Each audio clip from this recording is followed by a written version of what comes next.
এখানে লিখি আগে হরকত উচ্চারণ পার্থক্য, আপনারা বুঝে নেবেন একটু। প্রথম আমরা শিখব তা এবং হচ্ছে ত, এই দুটো হরফ শিখব। তো তা উচ্চারণ করতে হবে কিভাবে আপনারা একটু খেয়াল করেন এখানে, এবং ত উচ্চারণ করতে হবে কিভাবে।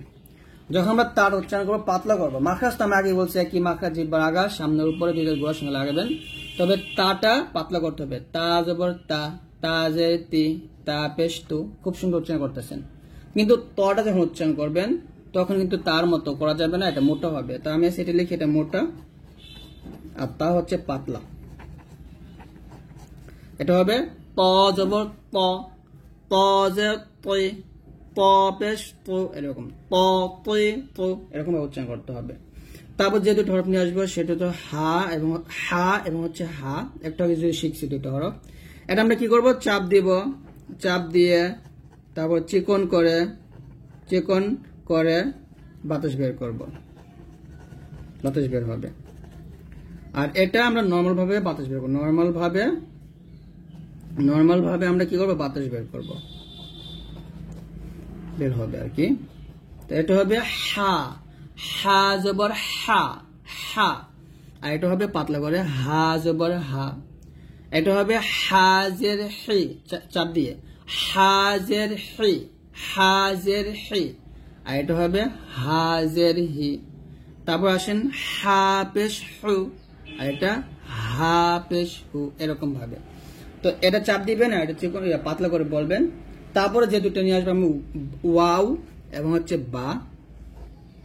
দেখুন একটাকে বলছি বা, আমরা যদি বাংলাতে লিখতে পারি বা জবর বা, বাজের বি, বা পেশ বু, এরকম লিখতেই পারে বাংলাতে। কিন্তু ওয়াওটা বাংলাতে আমি লিখতে পারবো না। যত আমাকে বলেন যে ওয়াওর বাংলা উচ্চারণ লিখে দেন, আমি বলবো ভাই পারবো না, কারণ এগুলো বাংলা লেখা সম্ভব না।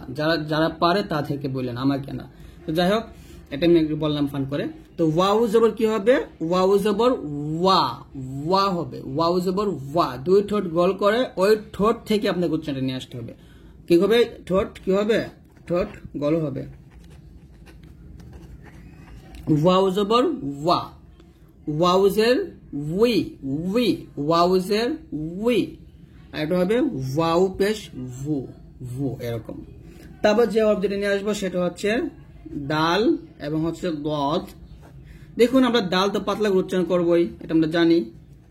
যেমন দাল জবর দা, দাল জের দি, দাল পেশ দু, খুব সুন্দর আমরা বাংলা উচ্চারণ পাইতেছি, এই জন্য আমরা উচ্চারণ করতে পারতেছি। বাট দদ উচ্চারণের ক্ষেত্রে কিন্তু বাংলার সাহায্য নেওয়া যাবে না, দদ মোটা উচ্চারণ করতে হবে। তাহলে এটা আমরা শিখলাম দাল জবর দা, দাল জের দি, দাল পেশ দু, দা দি দু, কিন্তু এটা মোটা করতে হবে। ল জবর ল বলতে হবে, ল জবর ল, পেশ এরকম ভাবে। তারপর আমরা যে দুটো হরফ নিব সেটা হচ্ছে, প্রথম আমরা সা নেই, তারপর নিব হচ্ছে সিন। দেখুন এই যে এখানে সিনটা যদি বাংলাতে আসে, সিন জবর সা, সিন জের সি, অথবা সিন এরকম লিখতে পারি, সিন পেশ সু। তো কিন্তু আপনি সাটা লিখতে পারবেন না। এই সিনটা অবশ্যই এখানে মাখরাজ আপনাকে ফলো করতে হবে। মাখরাজ হলো জিহ্বার আগা সামনে নিচের দুই দাঁতের মাঝে লাগিয়ে সিনটা আপনাকে উচ্চারণ করতে হবে। আর সাটা আমি এখানে মাখরাজটা লিখি, সা জিহ্বার আগা কোথায় লাগবে, উপরের দাঁতের আগাতে লাগবে। আপনার একটু লেখাগুলো বুঝে নেবেন, আগাতে লাগবে, আপনার নোট করে নেবেন এগুলা। তো সাটা যখন উচ্চারণ করবেন পাতলা করবেন, পাতলা বাতাস বের হবে। যেমন সা জবর সা, এরকম সা জবর সা। কোনোভাবে সা উচ্চারণ করার সময় জিহ্বাটা নিচে দাঁতে লাগাবেন না, এটা সতর্ক থাকবেন যে সাটা যখন উচ্চারণ করবেন, সা উচ্চারণ করার সময় যেন আপনার জিহ্বাটা কোনোভাবে নিচে না লাগে। সা জবর সা, এরকম সাজের সি, সা পেশ সু, সা সি সু, এরকম। আর সিনটা জিহ্বাটা নিচে লাগিয়ে উচ্চারণ করবেন, সিন জবর সা, সিন জের সি, সিন পেশ সু। এখানে আমরা আর নেওয়ার বিষয় হলো সদ। এইখানে আসেন সদ। সদের মাখরাজ এবং সিনের মাখরাজ সেম, জিহ্বাটা নিচে দাঁতের সাথে লাগিয়ে সদ এবং সিন উচ্চারণ করতে হয়। তবে এখানে সদের উচ্চারণ বাংলাতে লেখানো যাবে না, সদ মোটা করতে হবে। যেমন সদ ইজ ওভার স বলতে হবে, সদ ইজ এ সই সই বলতে হবে, সদ এ পেশ সো এরকম, সদ এ পেশ সো এরকম উচ্চারণ করতে হবে। তারপর আমরা যে হরফগুলো পাবো সেই হরফগুলো হচ্ছে আমি লিখি এখানে। প্রথমটা হলো জিম, তারপরটা হচ্ছে জা, তারপরটা হচ্ছে জাল, তারপরটা হচ্ছে জ। এখানে 4টা হরফ। এই 4টা হরফে ভুল করাই যাবে না। আপনি যখন জিমটা উচ্চারণ করবেন, জিমটা জিহ্বার মধ্যখান, জিহ্বার মধ্যখান, মধ্যখান উপর তালুর সঙ্গে লাগবে, তালুতে, তালুতে লাগবে। তার মানে কি করা যাবে না এখানে, যে জিম যখন উচ্চারণ করবেন আপনার দাঁতের সাথে জিম টাচ করবে না, একটু শক্ত হবে অবশ্য হরফটা। আমরা এখানে লিখি যে শক্ত করে আমরা জিম উচ্চারণ করবো। জিম জবর যা, জিম জে জি, জিম পেশ জু, যা জি জু। তারপর হচ্ছে যা। এই জাটা যখন উচ্চারণ করবেন এই যে সিনের মতোই, এই যে যা সিন স তিনটা কিন্তু সেম জায়গা থেকে উচ্চারণ হয়, তবে জাটা পাতলা হবে। এখানে সিনও পাতলা, সিনটা পাতলা এবং সদ হচ্ছে মোটা। এটা এখানে লেখা ছিল আমার, সদ কি হবে, মোটা হবে। আর যা পাতলা হবে, তবে জাটা জিহ্বাটা কোনোভাবে এই জিমের মতো করা যাবে না। জিম যেমন আমরা জিহ্বার মধ্যখান তালুতে লাগাইছি, উপর তালুতে লাগাইছি, যা কিন্তু সেখানে লাগানো যাবে না। যা করতে হবে জিহ্বাটা নিচে দুই দাঁতের মাঝে লাগিয়েছেন এবং সদ যেখান থেকে উচ্চারণ করছেন ঠিক সেখান থেকে উচ্চারণ করবেন। যা জবর যা, যা জের জি, যা পেশ জু, যা জি জু এরকম ভাবে। আর জাল এবং ওয়াটা মোটা সুর উচ্চারণ করতে হবে।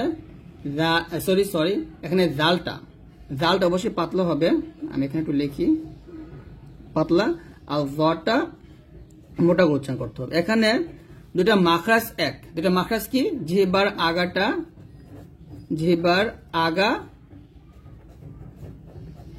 উপরের দাঁতের আগে লাগবে, উপরের দাঁতের আগাতে লাগবে। দুটো একই, জিহ্বার আগা উপরে দাঁতের আগাতে লাগবে, অর্থাৎ সামনের উপর যেটা বড় দাঁত আছে ওই বড় দাঁতের আগাতে লাগবে। তবে এখানে জাল পাতলা করবেন, মোটা করবেন। তবে জাল জবর যা, জাল জের জি, জাল পেশ জু, যা জি জু। এটা হবে ল জবর ল, ল জে ওই, ল পেশ লো, ল ওই লো এরকম মোটা উচ্চারণ করতে হবে। তারপর আরো কিছু হরফ আছে আপনাদেরকে দেখাচ্ছি, অবশ্যই আপনার প্রত্যেকটা হরফই ভালোভাবে বুঝতে হবে। যেমন এখানে আমরা আরেকটু কিছু হরফ পাই, সেটা হচ্ছে হামজা এবং হচ্ছে আইন। ওকে, তো হামজা আমি আর একটু করে লিখি, মাঝখানে লিখি তাহলে সুবিধা হবে। হামজা এবং হচ্ছে আইন। তো হামজা যখন আপনি উচ্চারণ করবেন, আমি আগে বলছি হামজাটা নর্মাল ভাবে উচ্চারণ করতে হয়। যেমন হামজা জবর আ, হামজা জের ই, হামজা পেশ উ, এটা নর্মাল হবে, নর্মাল আমরা ভাবে। কোথা থেকে উচ্চারণ করবো, হলকের শুরু থেকে। আর এই যে আইনটা কিন্তু চাপ দিতে হবে, চাপ দিয়ে উচ্চারণ করতে হবে, চাপ দিয়ে উচ্চারণ হয়। যেমন আইন জবর আ, আইন জের ই, আইন পেশ উ, আ রি রু, এই যে এগুলো আপনাকে বুঝতে হবে। তারপর আমরা যেটা পাবো সেটা হচ্ছে কফ। আমি কফটা আগে লিখি, তারপর হচ্ছে কাফ। দেখুন এখানে কফটা কি হবে, মোটা হবে। এটা আপনি মাথায় রাখবেন যে কফ মোটা। ওই যে আমরা শিখছি 7টা মোটা হরফ হয়, ওই 7টা সবসময় মোটা। 7টা হরফ কি আপনি অবশ্যই কমেন্টসে লিখবেন। আর কাফটা পাতলা হবে, কাফ পাতলা হবে। কাফের ক্ষেত্রে আমরা কাফ জবর কা, কাফ জের কি, কাফ পেশ কু, যেরকম আছে আমরা সেরকম উচ্চারণ করতে পারি, কিন্তু কফের ক্ষেত্রে তা করা যাবে না। কফটা আপনাকে মাখরাজ থেকে আদায় করতে হবে সিফাতের সাহায্যে নিয়ে। যেমন কফ জবর ক, কফ জের কি, কফ পেশ কু, ক কি কু এরকম, ক কি কু। তারপর আরো কিছু হরফ আছে, যেমন হামজার সাথে আমরা আবার ইয়াটা নিয়ে আসি। আমি এখানে 3টা হরফ লিখি, হামজা, ইয়া, ওয়াও এবং আইনটা নিয়ে আসি। যেমন হামজা জবর আ, ইয়া জবর ইয়া, ওয়াও জবর ওয়া, আর আইন জবর আ। হামজা জের ই, ইয়াজের ই, দুটো উচ্চারণ করতে এক নাম্বার, অনেকে এক করে ফেলি। ইয়াজের ই উচ্চারণ করি, এটা করা যাবে না। ইয়া যখন উচ্চারণ করবেন জিহ্বার মধ্যখান উপরে তালুতে লাগবে, মানে তালুতে, এক কথায় তালুতে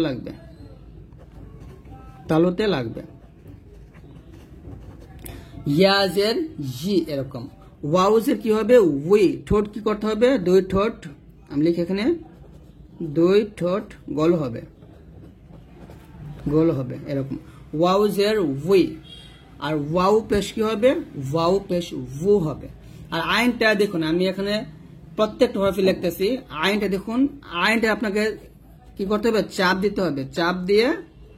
চাপ দিয়ে চিকন করে উচ্চারণ করতে হবে, চিকন করে। তো এইগুলো আপনারা প্রত্যেকটা নিয়ম মনে রাখবেন।